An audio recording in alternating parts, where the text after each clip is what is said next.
Hello and welcome. From the rooftop of the Hilton Hotel, the fun and fantasy city of Las Vegas, the boxing capital of the world, stretches out behind me. And here again, the spotlight falls on the young man who's added a new and deadly dimension to the world heavyweight scene, Mike Tyson.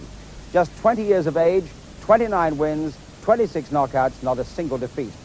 His defense of the WBA and the WBC titles against the former champion Pinklon heads a bill that is being called the hard road to glory.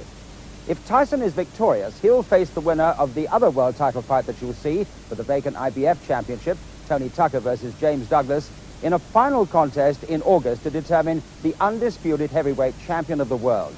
So it's a double world title bill that we have for you. But first of all, Mike Tyson, who faces a man that he regards as the next best heavyweight in the world, Pinklon. Mike Tyson is trying to put behind him the memories of the last defense, that embarrassing, boring, and bad-tempered affair with James Bone Crusher Smith.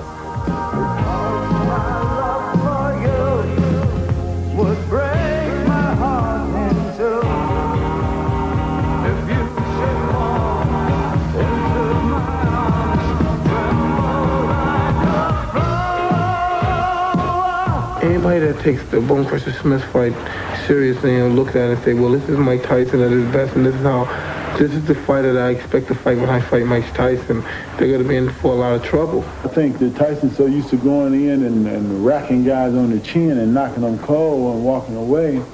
I think Smith just proved a point that, you know, the kid is not invincible. I'm always there to fight. I'm always there to give the people their money's worth. He holds both the belts. So I respect him. I have to respect him because he's a champion. But the night of the fight, after the bell ring, I have no respect for him at all. Well, those are strong words from a man whose career has been marred by drugs, a flirtation with the pop world, and a broken marriage. Much of Thomas's renewed confidence is down to just one man, the maestro Angelo Dundee, the man behind Muhammad Ali, and the man who steered Sugar Ray Leonard to that historic comeback victory over Marvin Hagler. Dundee is not that impressed with Mike Tyson. Tyson don't belong in the same category as a Pinklon Thomas. And I don't mean that sarcastically or berating a Tyson. Tyson hasn't been to school yet. Now, all the qualities of a Pinklon Thomas beats Tyson. He's got the best jab I've seen since Liston. It's a crushing jab. It go right through him. All I can tell you is that him in the right frame of mind, him in the proper conditioning, him not thinking of other things. He's a heck of a fighter. He's the best heavyweight out there. So Thomas's hard road back has brought him to Las Vegas and a demanding date with the youngest ever world heavyweight champion, Mike Tyson. The WBA and WBC titles are at stake. And now, with nearly 14,000 fight fans assembled in the outdoor arena of the Las Vegas Hilton, let us join at ringside the former world lightweight champion Jim Watt and leading off, Reg Guthridge. So the Rocky theme they're playing then for the entrance of Iron Mike Tyson. And now that Marvin Hagler and Sugar Ray Leonard are out of the picture, this is the man who's carrying the torch of boxing these days, the main man. Now this is obligatory to carry these belts. This is not Tyson's own idea. Both ruling bodies want it. There it is, no dressing gown, sweating like anything, ready for business. What a fighter this man is.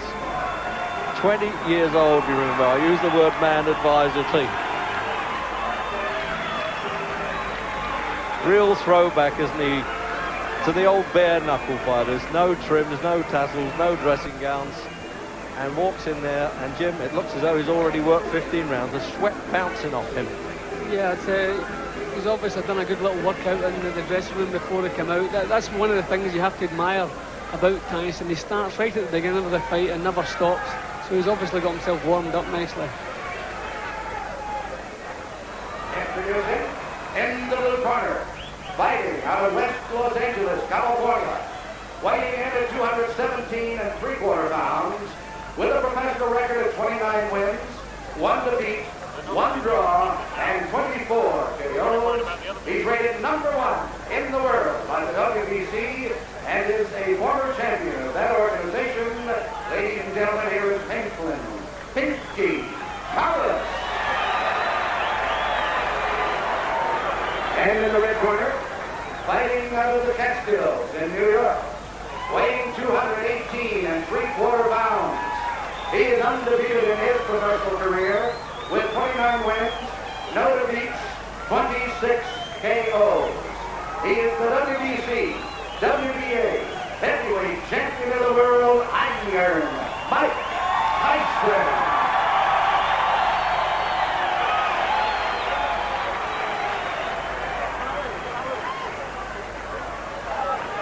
So referee Carlos Padilla then, 55th title fight for him, and there's the statistical rundown. Remember, 20 years of age, that's all he is, Mike Tyson. In there with a big man of 29. Just wiping down, he came in absolutely bouncing there with perspiration, Tyson, but that's some water. Padilla seemed to think. He says don't put too much grease on, to Kevin Rooney, the trainer. Okay, Tyson, Thomas, you're going to box for 12 rounds. You know the rules of boxing. Avoid using any kinds of foul. Don't throw any punches during the break. Is that understood? Seconds come out finally. So there we go then. The final words from Padilla. I doubt whether these boxers really hear any of those words. They've got other things on their mind. And there he is. The main man then in the fight game today, Mike Tyson. And Pinklon Thomas has a pole of a left-hand punch, and he's going to need it. It's supposed to be a solid jab, a sort of prerequisite to throw a slugger off his stride, but can he stop this bull from coming in, who's still burning for not looking good in his last fight with James Bone Crusher Smith. Oh, and he's opening up at the start now, Mike Tyson. He does love those one-rounders.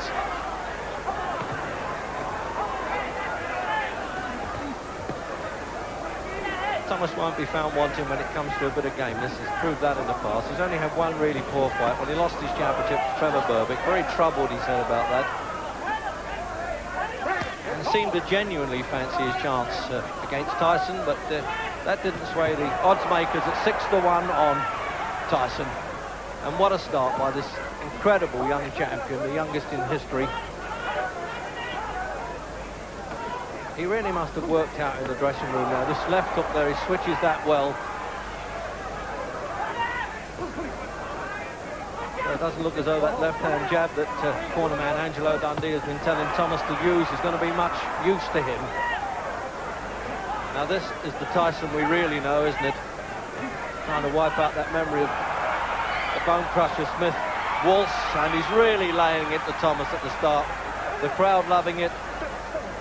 Thomas hating it. 15 stone, 8 3/4 pounds of absolute mind, muscle, menace there, Tyson.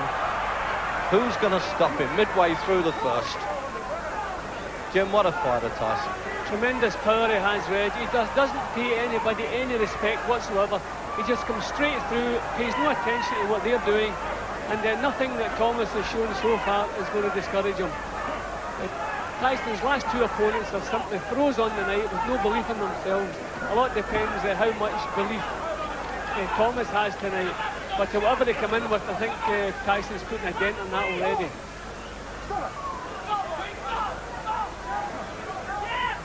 Well, he's not going to get tangled up at close quarters in this fight, Tyson, as he did with Smith. He's going to learn to break the spider's web and not get entangled in it, and he's really unloading some terrific punches. And he'll do well to get over this round now, Pinklon Thomas. Well, you can talk a good fight, but when you get in with this fellow, you can throw all that out. As we get the countdown for the end of the first, can he hang in there for a while? As I said, he's got plenty of guts, Pinklon Thomas. He's standing up well, considering he's taken the full force of those punches. Well, a man, remember, who's 2 stone heavier than the great Rocky Marciano. 2 stone and over a stone heavier than Joe Frazier was.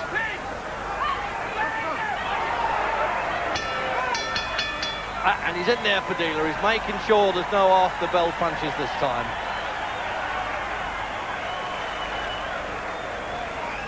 Well, is this man pleased to see that stool? Now, what's Angelo going to do now to pull him together?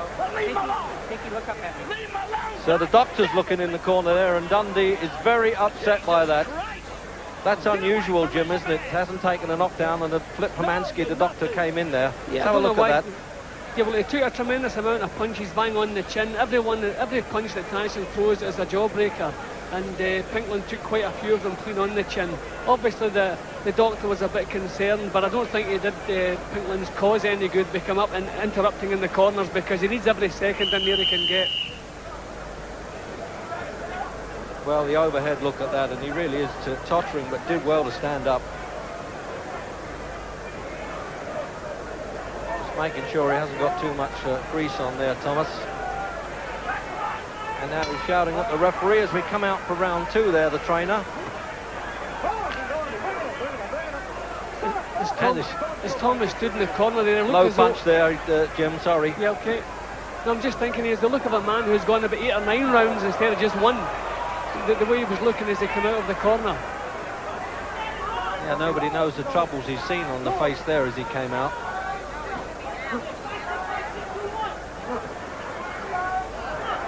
So now let's see if he's learned any lessons now, Tyson, on fighting in close like this. Because the big man's bone crusher leaned all over him, which made him, well, let's face it, look a bit ordinary, and he knew it.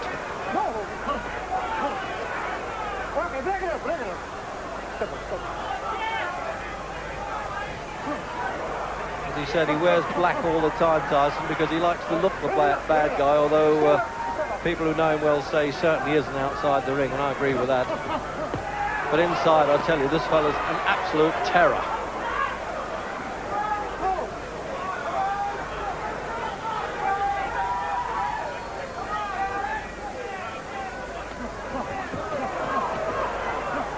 He's had 3 wins, Pinklon Thomas, since he lost his championship to Trevor Berbick, so he's on a winning roll, which is why he got the #1 position by the WBC. This is for both championships, but scheduled for 12 and not 15 rounds. Now, what's he wrestling for like this, Tyson, Jim? He could do without this.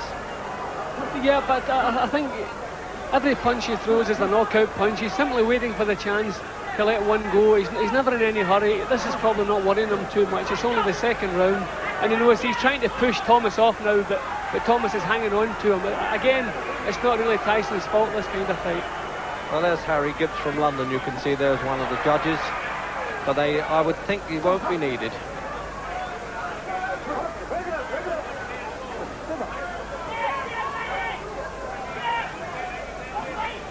Thomas looked a bit sluggish in his last fight that I saw here against Danny Sutton. He won it.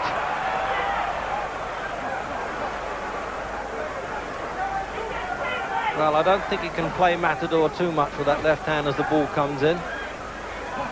So he knows how to get inside punches, Tyson.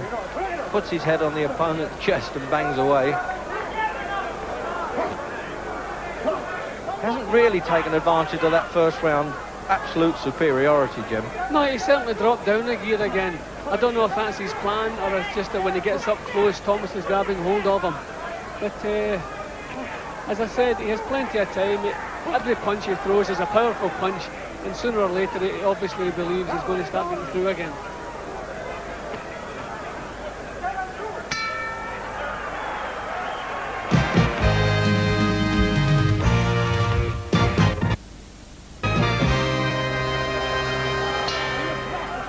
Into round 3, and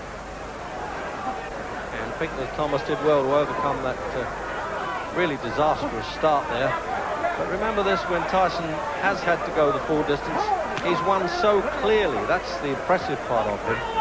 Often punchers who go for 10 rounds and 12 rounds in this case as well, well, they can look pretty ordinary, but he's won clearly on those.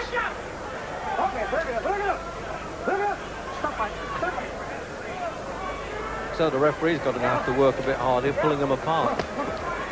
Yeah, you can't really blame anyone for grabbing hold of Tyson inside, because nobody can compete with the strength or the power he can get into his short punches. So any opponent that ends up getting close to him is going to grab hold of him.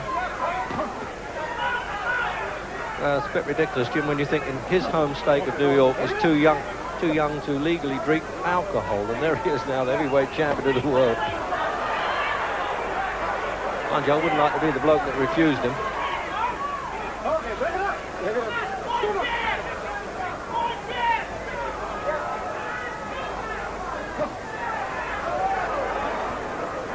So looking at Thomas now, is he going to use this effective left-hand jab?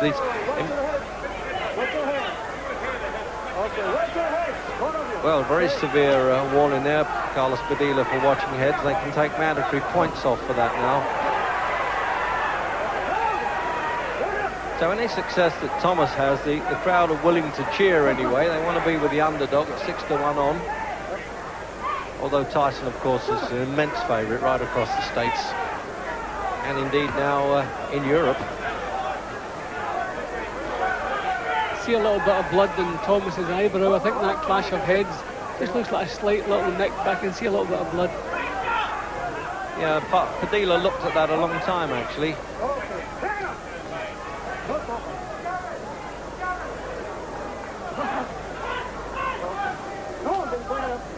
Well, we said he'd have to work hard there, the referee, and it looks as though he's going to. What's your head?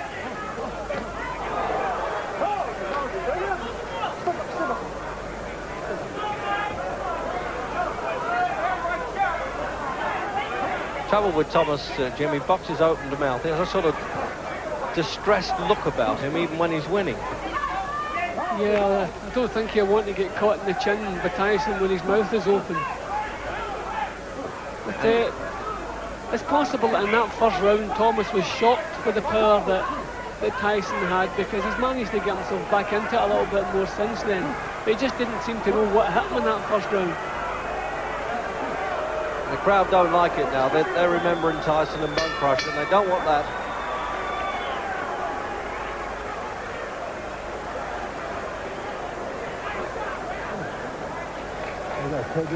No, he's butting the heck out of you. He's going to go, but nail him. But go first, go first. Don't lay in the clinches. I want you to go first out of everything, okay?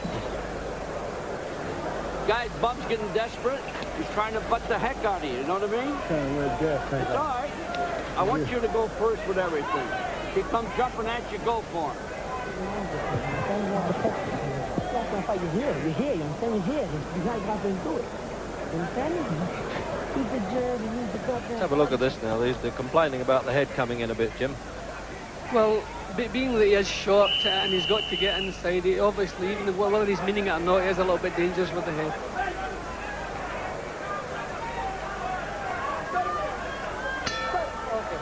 Round 4.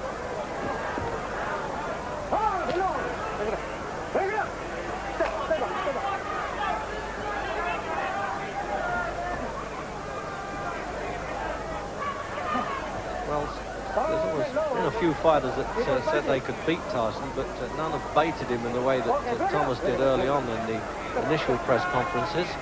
So I think Tyson came in with a little bit of needle in the belly there. Oh, right over the back of the head. It's just as well for Thomas that. See, Tyson's going to have to throw punches on the way in. If he moves into a clinch, then his opponents are grabbing hold of him and stopping him working. He's going to have to punch as he moves in. He's leaving it that second or so too late. Well, his trainer says he's still at college as far as professional boxing goes, and he's right. But of course, you've got to judge him as a champion, Jim. That's the point, not as a learner. Yeah, well, I would say that's his problem at the moment. He's moving in before he lets the punches go. He wants to let the punches go as he's moving in.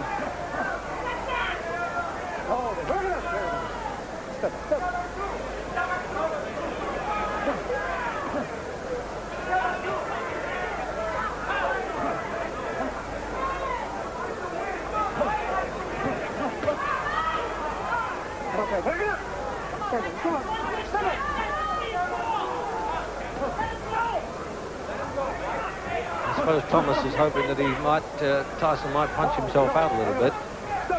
He likes the idea of people who have taken him to distance, but they've all been 6'5", and he does have trouble with tall fighters. He's supposed to be 5'11", Tyson, but there's often a dispute about that. He certainly doesn't appear it now. So it looks as though he's got to work a bit hard for his money. He's had to work to get in shape for this. $2.5 million there, Tyson.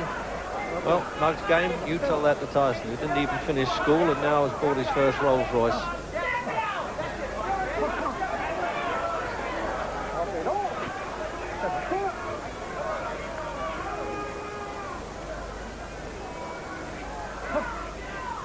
We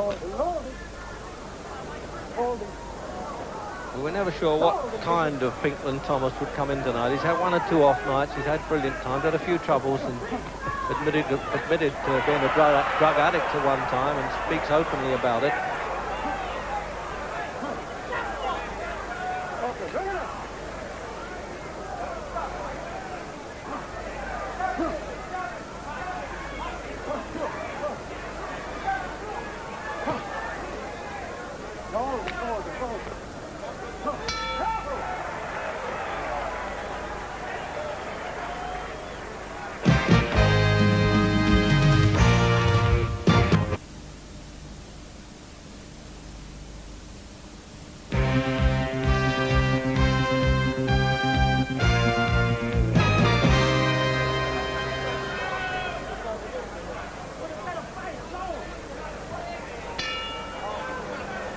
Into the 5th. Tyson's corner man there, Kevin Rooney, saying you're not using your left jab at all, and he wants him to. But I've got my doubts whether he can actually out-jab Pinklon Thomas. That's his best punch. There it is there, you see, trying to match him with it.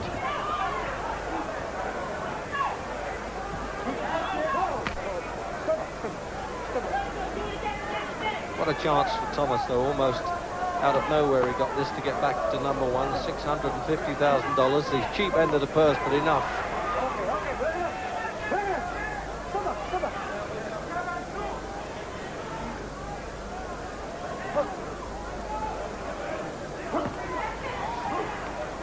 It's just that bit of rawness showing with Tyson at times, Jim, a little bit of suppleness missing. Yeah, well, a few times he has been taken into the later stages. And it's simply because his technique is a little bit lacking, but normally he makes up for it with the power he has. But you can see he's short of ideas here. It's time now to do something else. I think Thomas is getting used to these lunges and the punches that are coming his way, and he knows what's coming now. So Tyson now has to think of something else, maybe show a feint and try to draw Thomas's lead and come back with counters of his own, but he's a little bit short on ideas tonight.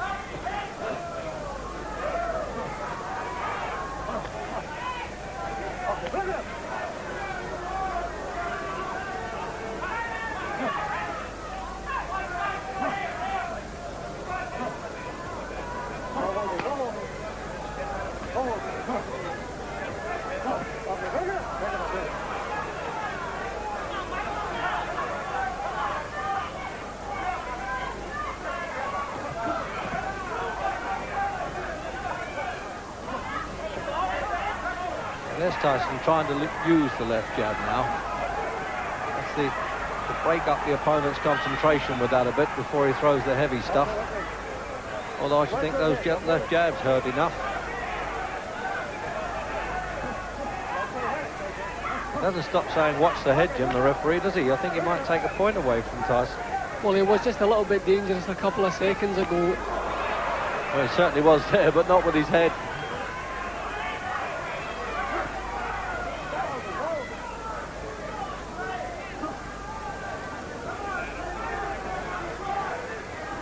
See, I think we've come to expect so much from Tyson now, and when he's not getting his punches home, we tend to criticise him. But we have to remember that not so long ago, Pinklon Thomas was regarded as the best heavyweight in the world. Just he wasn't paying attention. He is a top-class fighter.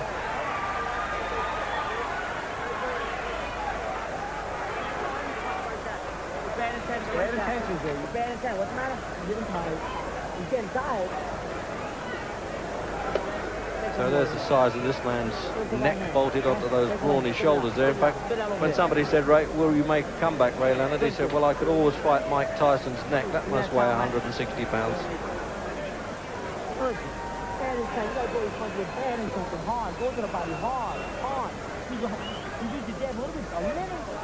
Have a look at some replay there, Jim, with the jabs coming in. Yeah, see, that was the head again. He was a little bit dangerous with the head that time. That's when the Dia warned him.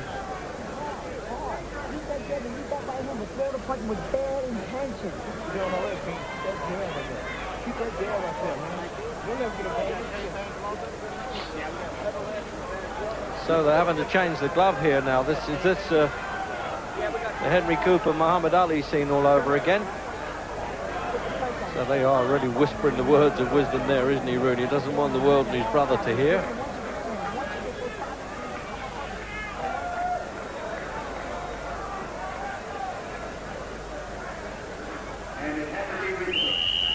So the Master of Ceremonies announced to the audience there that the glove had torn and had to be replaced. And it's always good to know they've got the spare gloves on hand. Into the sixth.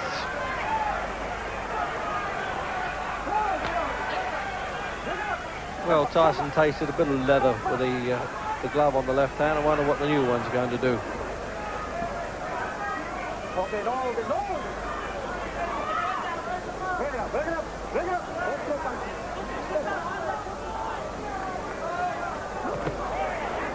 Thomas has been saying that using the solid left lead like that is a sort of key to the door, and that opens everything up for him, but he just hasn't been able to hold this fella off enough.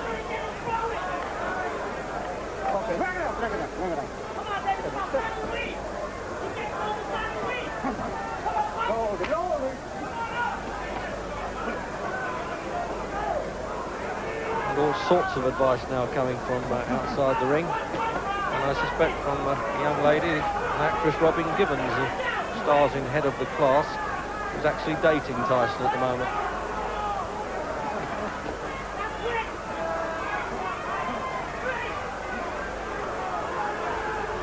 See, now the crowd are booing there, Jim, a bit unfairly, because they're fighting inside, and that proved it. And then they immediately switched to cheers there. Yeah, well, just as I said, by Tyson's own standards, this is kind of calm stuff. They expect to see the dynamite all the time. Oh, he got the job done there. I think he must have heard you there, Jim. What a peach of a left hook that was.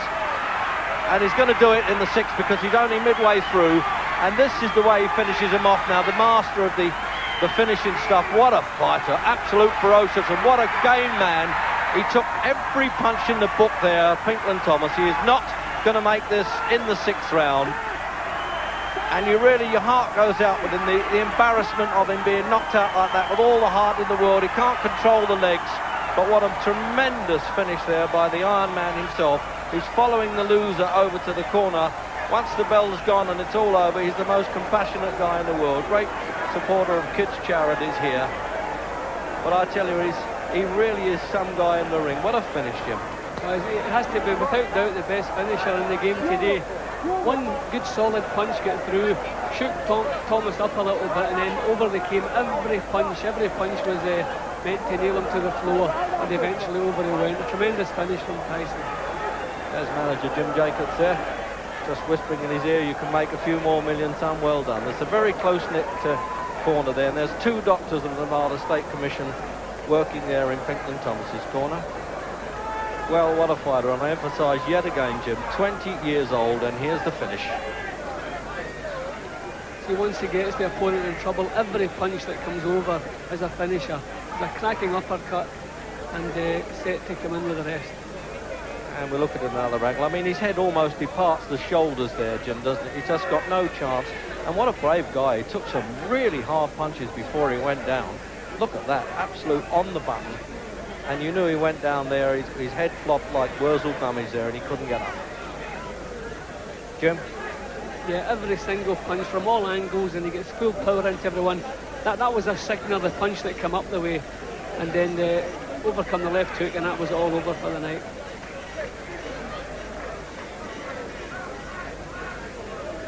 And once again there, this overhead shot now, you can see the real ferocity of this man in action.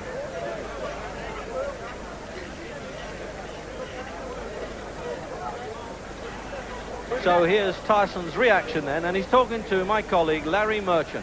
Mike, until the end, that was tougher than it was supposed to be. Was it tougher than you thought it would be? Good fight, man. Good fight. Thank you. Good fight. It's my pleasure to give you a shot at the title. But you deserve it. Answer the question. Let me start again. It looked like it was much tougher than it was supposed to be up until the end. Of course, but, you know, I saw him something in previous fights, he would get tired. And I said, if I knock him out early when he's tired, he won't have no defense, and it'll be spectacular. And I knew he would get tired somewhere around the 7th round. And I saw him the last two fights, he was gasping for a little air. You said before the previous round that you thought he was getting I tired. knew he was getting tired. But he seemed to establish his jab pretty well and frustrate you quite a bit while you were trying to box with him in those rounds. But as you know, I was getting my jab off too. And as you know, he has a great jab, like everyone knows. You know, and he's a great fighter. And I feel I'm the best fighter in the world because I beat the best fighter in the world. Everybody gave him the regard. Do you feel he was the second best heavyweight out there? Absolutely. Now I proved it. Was when Kevin said to you before the round, start throwing punches with mean intentions, it sounded to me like he was really saying, forget that jab I've been telling you to throw all this time. No. He wanted me to use the jab, but I was trying to convince him, which is my fault, and I should never do that. He was getting tired. And I said, give me one more round. Give me one more round. And I'll do whatever you say. Okay. Mike, let's take a look at the knockout sequence of punches. You describe it for us. Well, I saw I could sneak the uppercut in there. And I was just working it to the body, to the head. I saw it was hurt. And I just put everything together. He was tough, but I said, I'm going to put him together. And as you see, I'm putting him together. Boom. You hit him some decent shots up to then. Were you surprised that he took them as well as he did? I saw him fight Weaver, and Weaver's the greatest knockout puncher around when he was fighting. And he took Weaver's best shot. What is your feeling of satisfaction compared to the last time we had you here? Well, I opened up and I was using my head more, and now when I go to the gym, I don't have to listen to too much criticism, even though I'm going to hear it. Well, Mike Tyson might have displayed a certain youthful